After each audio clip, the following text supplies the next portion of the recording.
నేను రాజమహేంద్రవరం ప్రజల కంటే కూడా నా కుటుంబ సభ్యులకి, ఎందుకంటే ఆ 53 రోజులు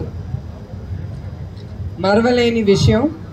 వాళ్ళు నన్ను ఒక తోబుట్టులాగా నన్ను కానీ నా కుటుంబాన్ని కానీ చాలా ధైర్యం ఇచ్చి మమ్మల్ని ముందుకు తీసుకెళ్లారు రాజమహేంద్రవరం ప్రజలకి.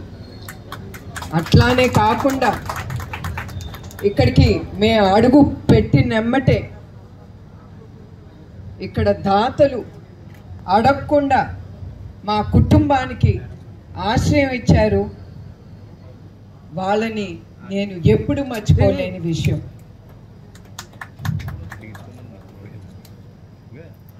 ఇక్కడ ఎంత బాధలో ఉన్నా కూడా ప్రజలు వాళ్ళని చూసి నాకు ధైర్యం వచ్చి మేము కానీ మా కుటుంబ సభ్యులు కానీ, ఎందుకంటే ఆ సమయంలో నేను నా కోడలే ఉన్నాం ఇక్కడ. అట్లాంటి సమయంలో ఆ దాతలు ప్రజలు మళ్ళీ చెప్తున్నాను, ఎంత చెప్పినా నా మనసుకి తృప్తి ఉండదు. ప్రతి ఒక్కరికి పేరున నా హృదయపూర్వక నమస్కారాలు, అందరికీ పాదాభివందనాలు. నేను ఎప్పుడు మిమ్మల్ని మర్చిపోలేను గనక నేను ఎమ్మటే బ్లడ్ బ్యాంక్ ఇక్కడ ప్రారంభించి నా రుణం దాని ద్వారా ప్రజలకి సేవా కార్యక్రమం చేయాలని నిశ్చయించుకున్నాను. ఇప్పుడు ఈ కార్యక్రమానికి వస్తే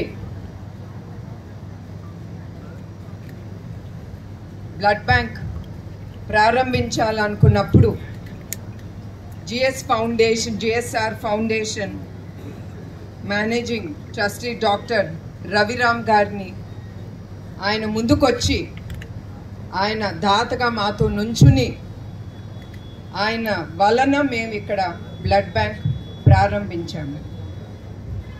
ఇప్పుడు బ్లడ్ బ్యాంక్కి వస్తే ఇప్పటి వరకు 3 బ్లడ్ బ్యాంక్ మేము ఓపెన్ చేశాము. ఒకటి హైదరాబాద్, విశాఖపట్నం, తిరుపతిలో. ఇప్పుడు ఇది 4వది రాజమహేంద్రవరంలో. ఇప్పటి వరకు 4,08,000 యూనిట్లు రక్తాన్ని దాతలు ముందుకొచ్చిన దాతలు వల్లనే మేము ఇది తీసుకోగలాము.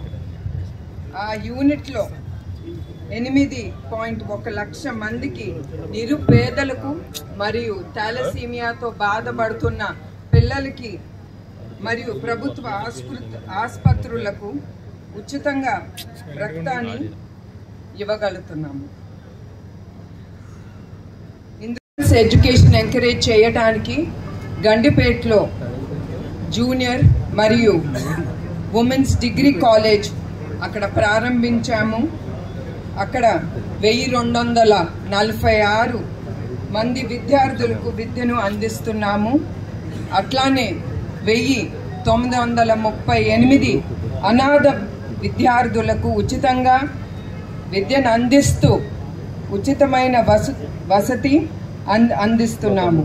అట్లానే దీని ద్వారా ఈ స్కూలు కాలేజ్ ద్వారా వచ్చే ప్రాఫిట్స్ తిరిగి మేము చల్లపల్లి స్కూల్లో ప్రతి సంవత్సరం 388 పేద విద్యార్థులకు ఉచిత విద్య మరియు ఉచిత వసతి అందిస్తున్నాము. అట్లానే గర్ల్స్ ఎడ్యుకేషన్ ప్రోత్సహించడానికి 275 మంది విద్యార్థులకు స్కాలర్షిప్ కింద 2 కోట్లు ఇప్పటి వరకు ఇచ్చాము. కడప, నెల్లూరు, తిరుపతి వరదలో చిక్కుకున్న 48 కుటుంబాలకు ₹1,00,000 చప్పున ఆర్థిక సహాయం అందించింది మీ ట్రస్ట్.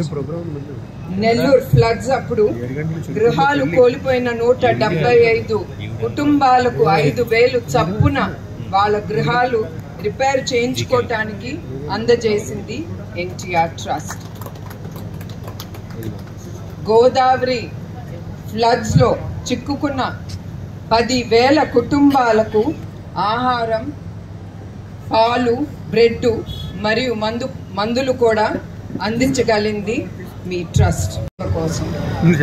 అట్లానే ఇందులో సహకరించిన దాతలకి, శ్రేయోభిలాషులకి, మా ఎన్టీఆర్ ట్రస్ట్ సిబ్బందికి, వాలంటీర్స్కి, మీడియాకి, మద్దతుదారులకు నా హృదయపూర్వక నమస్కారాలు, ధన్యవాదాలు. నమస్కారం. నేను మాత్రం ఎప్పుడు మర్చిపోనండి రాజమండ్రి గురించి. ఎప్పుడు ఏదైనా రాజమండ్రి విషయం వస్తే ఆ 53 రోజులైనా కూడా నిజం గెలవాలి అనేది ఆ కార్యక్రమం గురించి మాటలు వస్తే తప్పకుండా నాకు జ్ఞాపకం వచ్చేది రాజమండ్రి. ఎందుకంటే ఏదైనా నేను ఇక్కడి నుంచే నేను ప్రారంభించాను.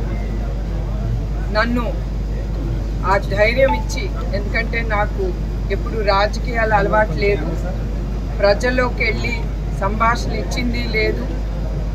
ఏదో నా పని, నా ఆఫీస్లో మీటింగ్స్, బోర్డ్ మీటింగ్స్ అంతవరకు. అట్లా నన్ను ముందుకు వెళ్ళగానంటే అది మన తెలుగు ఆంధ్రప్రదేశ్ ప్రజలు, మా తెలుగుదేశం కార్యకర్తలు. తప్పకుండా ఎప్పుడు రాజమండ్రిని నేను ఎప్పుడు మర్చిపోలేను. వచ్చినమ్మటే నన్ను చూసుకున్న దాతల్ని గురించి ముందర అడుగుతాను, వాళ్ళందరూ ఎట్లా ఉన్నారు. నేను ఎప్పుడు నా జీవితంలో మా కుటుంబం కూడా చివరి వరకు. మేడం, గిరిజన ప్రాంతాల్లో కూడా వైద్యం ఇంకా పూర్తి స్థాయిలో అందట్లేదు. మొబైల్ క్లినిక్ లాంటివి ఏమన్నా ట్రస్ట్ ద్వారా ఏర్పాటు చేస్తారు? అదేనండి, ఇప్పుడు ఎన్టీఆర్ ట్రస్ట్ ద్వారా ఆరోగ్య రథం అనేది ప్రారంభించాము. అది ఇప్పుడు సాలూర్ అట్లాంటి ట్రైబల్ ఏరియాస్లో మేము అది తీసుకెళ్తున్నాం. ఎందుకంటే మీకు అందరికీ తెలుసు, ఆ ట్రైబల్ ఏరియాస్ కానీ కొన్ని చోట్లలో గిరిజన సెంటర్లో ఆ వైద్య సదుపాయాలు దొరకవు, డాక్టర్లు గారు ఉండరు. ఈ బస్సు మేము ఒక సిస్టమ్ అనేది మేము పెట్టాము. రోజు ఆ బస్సు ఎక్కడికి వెళ్తుంది, ఆ ట్రైబల్ ఏరియాకి ఎంతమందికి వాళ్ళు వైద్యులు అందించారు, ఎంత గిరిజన ప్రాంతంలో ఎంత ఉచిత మందులు కూడా ఇచ్చారు ఆ ప్రజలకు అనేది మేము మానిటర్ చేస్తాం హెడ్ ఆఫీస్ నుంచి. అంత సిస్టమ్స్ అనేది